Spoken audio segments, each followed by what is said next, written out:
Hello ladies and gentlemen, welcome back to another Corridor Culprit video on today's chilly, almost fall ride. It's about 70 degrees, maybe a tiny bit under that. Sun's going down. I got up super late, nothing new. Today's video, I'm gonna go visit at least one old Blockbuster location, maybe two depending on timing. And I'm gonna talk about what the heck is wrong with video games today. Now, I'm a pretty big gamer. I have been pretty much my whole life. My parents got me my first game system when I was like 3 or 4 years old, something like that. It was the PlayStation 1, and my cousins also gave me a Game Boy Color right around the same time. And I was always going to GameStop and Blockbusters. So we're gonna go visit at least one or two of the old childhood areas that I used to go to. In total, I probably went to about 4 or 5 Blockbusters. My parents spoiled me with that. But they also knew, hey, if I'm going to be playing video games, chances are I'm going to be leaving them alone and not making a whole bunch of issues. So it was pretty smart on their part, I would say. So I got a lot on my mind as we go over these train tracks about both video games and Blockbuster. It's actually been bugging me for a while. I don't know why. I wouldn't really say bugging me, but it's just been like some interesting thoughts. I guess I'll start off with video games since we're not at Blockbuster yet. So with video games, I'm going to be talking about both single player and online games because they both have the same issues, and neither of them should have the issues that they do, but they do. So I guess here we go with it. One thing that I have such a big issue with is video games and being delayed. Now, I used to be one of the people years ago to say, hey, if a video game gets delayed, at least they'll make it better. And even if that's the case, recently, they end up coming out shitty anyway. So what's the point of delaying them? Like, everybody knows about the Cyberpunk saga and what happened with that. But in case you don't, they delayed that game probably like 6, 7, 8, 9 times. However many times you want to think that they delayed it, and the game still came out complete crap. And they knew how bad their game was going to be, and they still set ridiculous timelines for themselves. Honestly, I can't even say it was a ridiculous timeline because they had more than ample amount of time to complete any of the game stuff that they wanted to do, and they just didn't. They were off goofing around doing their own thing, working on other games, or just having parties, stupid things. Alright, this stop sign's ruining my mojo. And video game companies know now it's not like what it used to be, where if you put out a bad game, you were in deep shit. Now they know that they can put out games that are broken and fix them while people are trying to play them and be loyal customers. And that's I guess one of the issues with video game consumers is they're loyal customers. Usually that wouldn't be an issue, that'd be a great thing. But look at all the CD Projekt Red fanboys. What games did they put out? Answer me that. What games? Nothing. They had one game, The Witcher 3. Now, mind you, they did make the other Witcher games.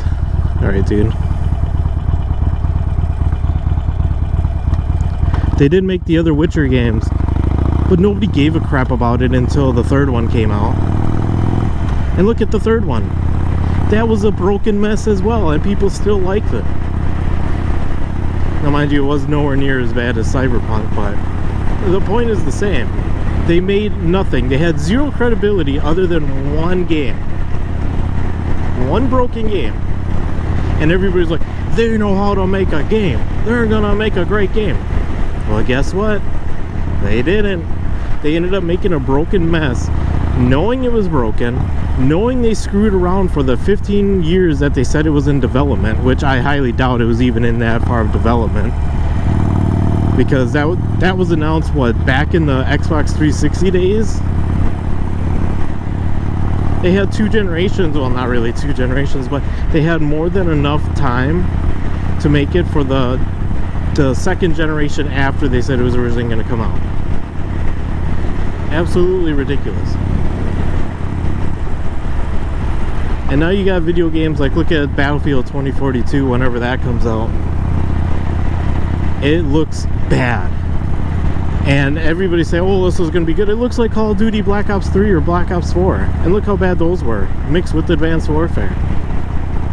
Now, mind you, those games were bad for other reasons. They were just rushed and had bad ideas. But Battlefield, they knew what the community wanted. They took 2 or 3 years off, however many years off they took, and they're coming out with this piece of crap. And it got delayed. And they said, oh, it needs to be finished before we release it. And it's like, they delayed it only 1 month. What are you going to get done in 1 month? Huh? What are you going to get done? Nothing. It's still going to be a piece of crap when it comes out. Now, mind you, they could fix it through a whole bunch of updates, which they did with other Battlefields, even though other Battlefields were still broken messes. But we won't talk about that, I guess. It's just incredible. People are willing to put up with that crap. And they don't have many options. There's not like a million games coming out every single day. But when you're waiting a year, 2 years for a game and it under-delivers but over-promises, that should not be okay. You should always under-promise and over-deliver. Of course, that's something that video games don't understand anymore, but I'm not upset with games that have like minor bugs. I do understand that's going to happen, something that isn't going to get found unless the masses are testing it all at once. I'm not talking about weapon balancing either, because that's something you're not going to know until there's hundreds of thousands of games being played to understand what's being overused, underused, etc., etc. I'm talking about full-on games just being broken and unplayable. What's up, fellas? I'm not sure why it's happening so much more than it used to way back. Like, look at games like Banjo-Kazooie. Were there glitches in it? Of course. But that game had to be... What's up, fellas? That game had to be done. It had to be done, otherwise they would never sell another game like that again. Obviously that's going back 20 plus years, I think, with Banjo-Kazooie, however long it was. And then people are saying, oh well, eventually they'll fix the game and then I'll buy it. No, don't reward them. Companies like that do not get rewarded. They did exactly what they thought they would do: release a broken game, fix it later on, and then have people buy the game later on for the same high price that everybody else got charged back when it was brand new. And now there's reports of like CD Projekt Red being bought out by Microsoft, and that honestly would be one of the dumbest things Microsoft would ever do. They bought Bethesda, and mind you, those games are broken and overpromised, so I don't understand why you would buy two companies that are exactly the same in that regard. At least with Bethesda, you know that they are going to release the game, except for Fallout games, so we're not going to talk about Fallout. I don't know if this is the road that I'm supposed to be on. Is this Layton? What road is this? No, this isn't the road I want.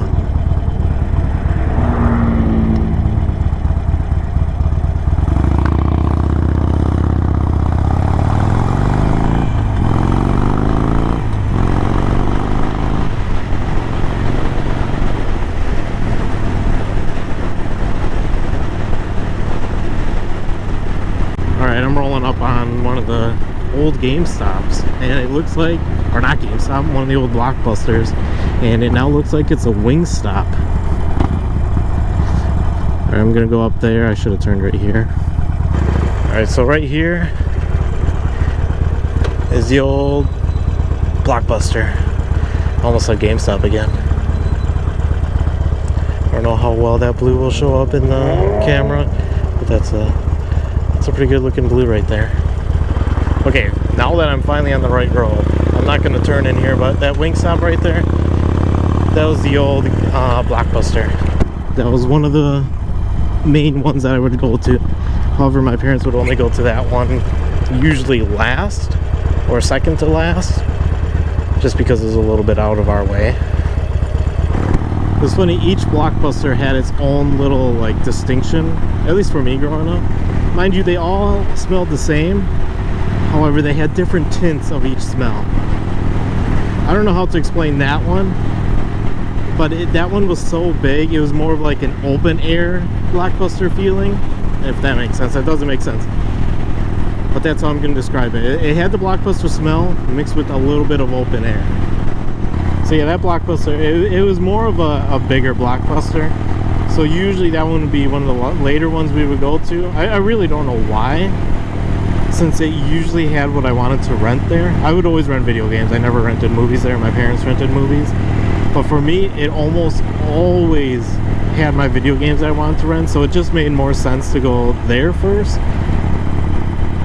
At least that's my thinking as an adult, but I guess my thinking as an adult doesn't matter when there's no Blockbusters around to even go to anymore. I don't know where I was on the topic of video games, but we'll transition to games like Grand Theft Auto now. We went an entire generation without a Grand Theft Auto game.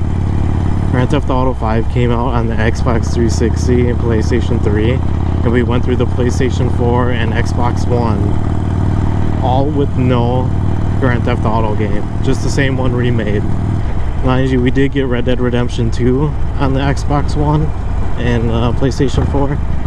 However, that was a given. We should have had that. We should have had both. But instead, we got the cash grab Grand Theft Auto 5 remade over and over with Grand Theft Auto Online, where they kept making billions of dollars with all the in-game purchases, which is really pay-to-win purchases too, and we'll get onto that topic right after this. But it's just ridiculous that people kept buying and playing it, and it makes sense. Why make a new game when people are going to keep paying for the old one? So let's, I guess, talk about pay-to-win systems too. Pay-to-win systems are bullshit. Like games like Apex Legends, where they claim they're not a pay-to-win, but it's nothing but loot boxes, and if you want to unlock all the characters, you have to... Okay, I'm going to turn left because I can't see down this road. With all the characters, you have to pay for them, and to be able to use them, that's pay-to-win.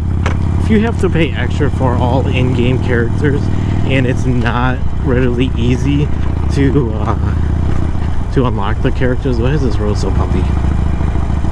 It's pay to win. It's 100% pay to win in that sort of situation.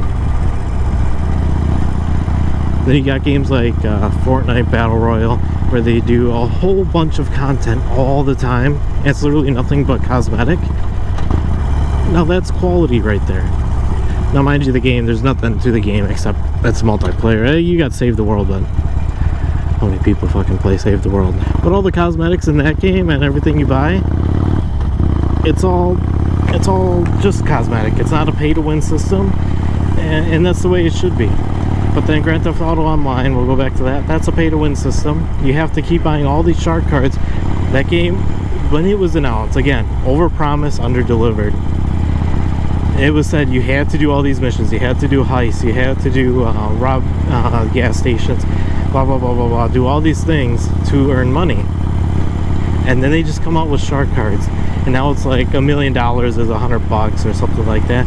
So you get all these people that just keep spending money, and now it's unenjoyable for people who actually want to enjoy the game and earn content. And let's talk about PCs, all right? PC gamers are the worst of the worst. Now, PC gamers, they were always pretty annoying, but they used to be really about the whole gaming experience. Now they're not. They're all about whining and complaining. I don't understand it. You have a $5,000 system. You got all these graphics. You got the frames per second. You got the mouse and keyboard, which has been proven time in and time out that's just better with controller. No matter what the aim assist is, it's still better. And they complain. That is a pay-to-win idea right there. And then they suck, and then they still complain. Oh, he has aim assist. My $5,000 PC can't keep up with the $500 console. Like, no, that's not true. You're bad. Or I'm gonna save the rest of the talking because I know I've been ranting on and on about video games, and honestly this could be another 3-part video. But alright, so this Blockbuster was mostly prevalent when I was in 5th grade because I live like within a mile. I live within a mile. Alright, so it's this corner right here with this blue stuff. It literally looked exactly the same. It's now pediatric dentistry. That used to be a Blockbuster. Now mind you, that was a small Blockbuster, So the Blockbuster smell with that one was very intense. It was... Alright, where are we going? We're gonna go right. We're gonna take the roundabout so we can go the right way. But yeah, that was a very, very intense Blockbuster smell. Like that was I would say the classic Blockbuster smell, but heavy. It hit you heavy.